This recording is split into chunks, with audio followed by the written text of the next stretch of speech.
ආශිර්වාදමත් දවසක්. අද දවසේත් ඔබව යේසුස් වහන්සේගේ නාමයෙන් ආදරෙන් මම පිළිගන්නවා. ඒ වගේම අද දවසේත් අපි බලන්න යනවා පොඩි අවබෝධයක් බයිබලය ගැන. බයිබලය කියන්නේ කුමක්ද?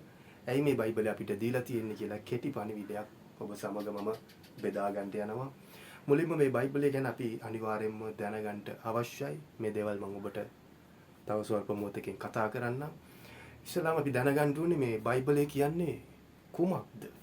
ඒ වගේම කොහොමද මේක ආවේ කියන එක පොඩි අදහසක් මම ඔබට දෙන්නම්. ගැඹුරට යන්නේ නැහැ. හේතුව සාමාන්‍ය මිනිස්යන්, සාමාන්‍ය ඇදහිලිවන්තයෝ, යේසුස් වහන්සේව දන්න නොදන්න මිනිස්යන්ට මේ දේ ප්‍රකාශ කරන එක සහ මේ දේ කියන එක තමයි මගේ අදහස වන්නේ. ඒ වගේම අපි බලන්න යනවා බයිබලය. මේ බයිබල් කියන වචනය කොහොමද ආවේ? ග්‍රීක භාෂාවෙන් මේකට කියනවා බිබ්ලියා කියන වචනය පරිවර්තනය වෙලා තමයි මේ බයිබල් කියන වචනය ඉංග්‍රීසියෙන් ආවේ. එතනින් පස්සේ තමයි එක එක පරිවර්තන ඇවිල්ලා ඒ භාෂාවන් වලට අනුව මේ දේවල් වෙනස්ව තිබෙන්නේ. ඊළඟ මේ බයිබල් ඒ දවස්වල කොළ තිබුණේ නැහැ. ඒ කියන්නේ දැන් අපි ලියනා වගේ පිටු තිබුණේ නැහැ.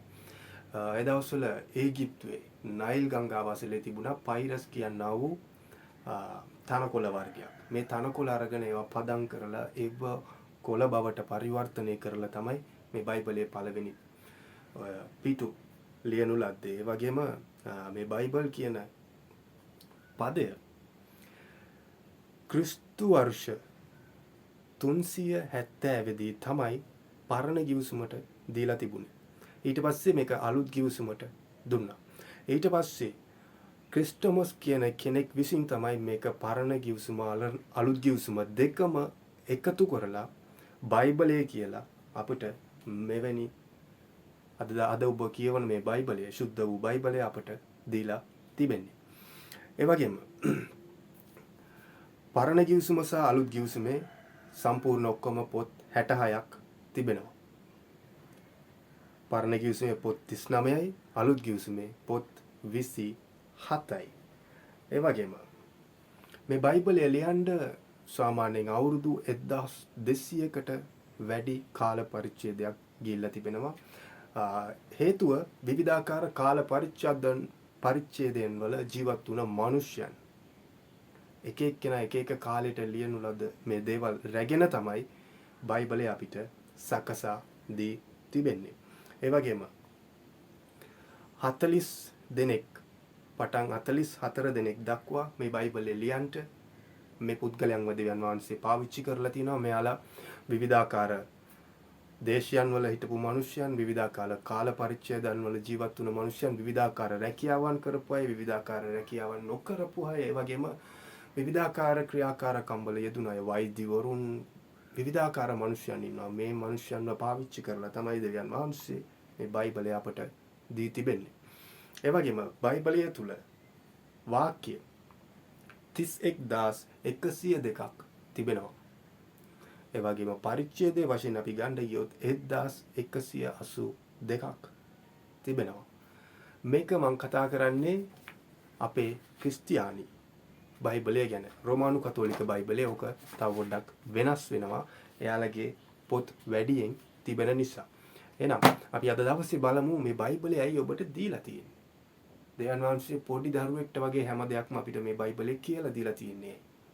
හේතුව උන්වහන්සේව නොදන්න මිනිසයන් සහ සාමාන්‍ය ඇදහිලිවන්තයන් උන්වහන්සේගේ නාමයෙන් අපිට යේසුස් වහන්සේ ගැන දැන් ඔබ බලන ඇති බොහෝ මිනිසයන් සභාවට යන යේසුස් වහන්සේ තුල හරියට ඉන්න මිනිසයන් නැතුව යේසුස් වහන්සේ පිළි නොගන්න මිනිසයන් පවා කියනවා යේසුස් වහන්සේ ළඟට යන්න.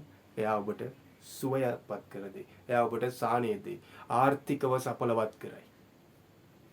මේක යේසුස් වහන්සේව දන්නේ නැති මිනිස්සුනුත් ප්‍රකාශ කරනවා. හැබැයි යේසුස් වහන්සේව දැනගන්න අවශ්‍ය නම්, දෙවියන් වහන්සේ ගැන දැනගන්න අවශ්‍ය නම් ඔබ මුලින්ම දෙවියන් වහන්සේ ගැන ලියා තිබෙනා වූ ඒ පොත කියවන්න අවශ්‍යයි. දෙවියන් වහන්සේගේ මඟ පෙන්වීම තුළ, ඒ ශුද්ධාත්මයන් වහන්සේගේ මඟ පෙන්වීම තුළ උන්වහන්සේ අපට දී තිබෙනා වූ ඒ පොත කියවන විට ඔබ යේසුස් වහන්සේව අඳුන ගන්නට යනවා. දෙවියන් වහන්සේගේ ස්වරූපය ඔබ තුළට පැමිණෙන්න යනවා. ඇයි මේ යේසුස් වහන්සේ ගැන අපි දැනගන්නේ? ඇයි මේ දේව වචනය ගැන අපි දැනගන්නේ? හේතුව දේව වචනය ඔබ දැනගන්න මොහොතේදී යේසුස් වහන්සේව දැනගන්න යනවා. යේසුස් වහන්සේව අඳුනගෙන යේසුස් වහන්සේව දැනගන්න ඔබ යේසුස් වහන්සේගේ ස්වරූපයටපත් වෙන ඔබ සදාකල් ජීවණයට ඇතුල් වෙන්න යනවා. මේ පොළවේ අනිත් මොන දේ ඔබ කරත් මොන සංස්කෘතිය පස්සෙන් ගියත් මොන දේ කරත් ඔබට සදාකල් ජීවණය කියන එක ලැබෙන්නේ නැහැ. මොකද්ද මේ සදාකල් ජීවණය කියන්නේ? සදාකල් ජීවණය කියන්නේ ඒක සිංහලෙන් කියන්නේ ගොත් අමරණීයයි කියලා කියන්න පුළුවන්. විශේෂයෙන්ම මැරෙන්නේ නැති ජීවිතයක්. මේ මැරෙන්න අපේ ශරීරයට තමයි මරණය තියෙන්නේ. මේ අවුරුදු 70ක් 80ක් ජීවත් වෙනා මේ ශරීරයට මරණය තිබෙනවා. නමුත් ඔබේ ආත්මයට මරණයක් නැහැ. ඒ මරණයක් නැති ආත්මය ලබා ගන්න ඕනේ නම් ඔබ සුද්ධ වූ බයිබලය දැනගන්න ඕනේ. ඒ බයිබලය තුල සිටින අපේ යේසුස් වහන්සේ ගැන ඔබ දැනගන්න ඕනේ. ඒ යේසුස් වහන්සේ තුලින් තමයි ඔබට ස්වර්ග රාජ්‍යයට සදාකල් ජීවනයට පිවිසෙන්න පුළුවන්. එමනම් මේක බයිබලේ සුද්ධ වූ බයිබලෙන් ඔප්පු වෙන හැටියට අපි තවත් පොඩි වචනයක් බලමු. හේබ්‍රව පොතේ නෑ සමාවෙන්න සුද්ධ වූ යොහාන් පොතේ 17 වෙනි පරිච්ඡේදයේ 3 වෙනි පදය මෙම දෙයක් අපිට ප්‍රකාශ කරනවා. සදාකල් ජීවනය නම් මෙය එක සැබෑ වූ දෙවියන් වහන්සේ වන ඔබ සා ඔබ විසින් එවනු ලද්දා තැනැත්තා වන යේසුස් ක්‍රිස්තුස් වහන්සේ ඔවුන් විසින් ඇඳින ගැනීමය. එතකොට සදාකල් ජීවනය කියන්නේ යේසුස් වහන්සේව අඳුන ගන්න මනුෂ්‍යයාට තමයි ඒක ලැබෙන්නේ. එම නිසා තමයි අපි යේසුස් වහන්සේ ගැන දැනගන්න කියන්නේ. යේසුස් වහන්සේ ගැන මේ හැම මනුෂ්‍යයටම අපි කතා කරන්නේ සදාකල් ජීවනය උන්වහන්සේ තුල පමණයි තිබෙන්නේ. උන්වහන්සේට පමණයි එය දිය යුතුයි. උන්වහන්සේගේ වචනය බයිබලයේ ප්‍රකාශ කරනසේ මා හැරෙන්න සත්‍යද මාර්ගයේද ජීවනයේද මමය මා තුලින් හැර වෙන කිසි කෙනෙක් තුල පියාණන් වහන්සේ වෙතට ලං වෙන්න බැරිය. එනම් උන්වහන්සේව අපි අනිවාර්යයෙන්ම දැකගත යුතුයි. උන්වහන්සේ ගැන සාක්ෂි දෙන්නේ උන්වහන්සේ කරපු දේවල්, උන්වහන්සේ කොහොමද, උන්වහන්සේ කෙසේද මේ දේවල් කරන්නේ, උන්වහන්සේ කවුද කියන දේ අපිට සාක්ෂියක් බවට මේ පොළවේ අපිට දෙන්නේ මේ සුද්ධ වූ වචනේ. දැන් ඔබ කෝස් එකක් කරන්න යනවා. උදාහරණයක් වශයෙන් මම මේ කතා කරන්නේ කෝස් එකක් කරන්න යනවා. නැත්නම් යම්කිසි බඩුවක් ඔබ ඉලෙක්ට්‍රොනික මොනවා හරි බඩුවක් ඔබ ගන්නවා. ඒ ගන්න මොහොතේදී කෝස් එකක් කරන ඔබට ස්වාතිකයක් දෙනවා. හේතුව ඔබට මේ දේ ඉදිරියට කරගෙන යන්න පුළුවන්. කිසිම බයක් නැහැ. ඔබට ස්ථිරයි. ඒ වගේම ඔබ ඉලෙක්ට්‍රොනික මොනවා හරි බඩුවක් ගන්නකොට ඔබට කැටලොග් එකක් දෙනවා. මේ කැටලොග් එක කියවලා තමයි ඔබට ඒකේ ප්‍රශ්න ගැටලු මොනවා හරි තිබෙනවා නම් ඔපරේටිං සිස්ටම් එක, මැනුවල් සිස්ටම් එක, ඔටෝමැටික් සිස්ටම් එක මේ හැම දෙයක්ම ඔබට දැනගන්න පුළුවන් වෙන්නේ මේ කැටලොග් එකේ.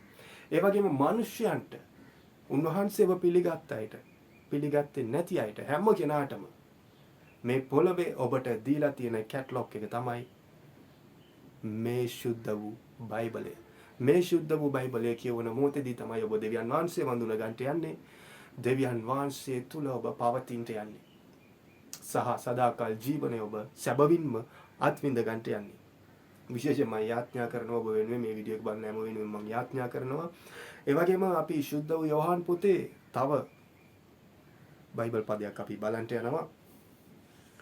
සුද්ධ වූ යෝහාන් පොතේ 4 වෙනි පරිච්ඡේදයේ 39 වෙනි පදය මෙවැනි දෙයක් පවසනවා.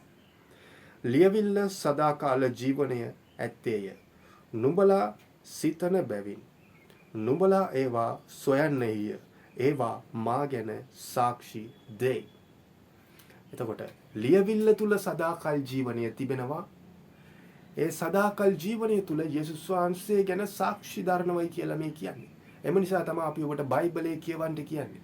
යේසුස් වහන්සේ ගැන දැනගන්න කියන්නේ සදාකල් ජීවනය ඔබ අත්පත් කරගත යුතුයි. ඔබ මේ පොළවේ ජීවත් වෙන මිනිස්සෙක් නම් ඔබ ඉස්සල්ලාම දේව වචනය කියවා දේව වචනයට යටත්ව උන්වහන්සේව ලබාගෙන උන්වහන්සේ තුලින් ස්වර්ග රාජ්‍යයට පිවිසෙන්න අවශ්‍යයි. එම නිසා ඔබ මේ දේ අවබෝධ කරගන්න මේ දේ බයිබලයේ සමහර ක්‍රිස්තියානි අය ඉන්නවා බයිබලේ කියවන්නේ නැහැ, යාඥා කරන්නේ නැහැ, ඉරිදා දවසට පමණයි පල්ලියට යන්නේ. ඒ ගියත් හරි කිසිම හැඟීමක් නැහැ, තරහ වෙන්න එපා මම මේම කියනවා කියලා. මේ දේ ඔබට කිසිම ප්‍රයෝජනයක් නැති වෙන්න යනවා.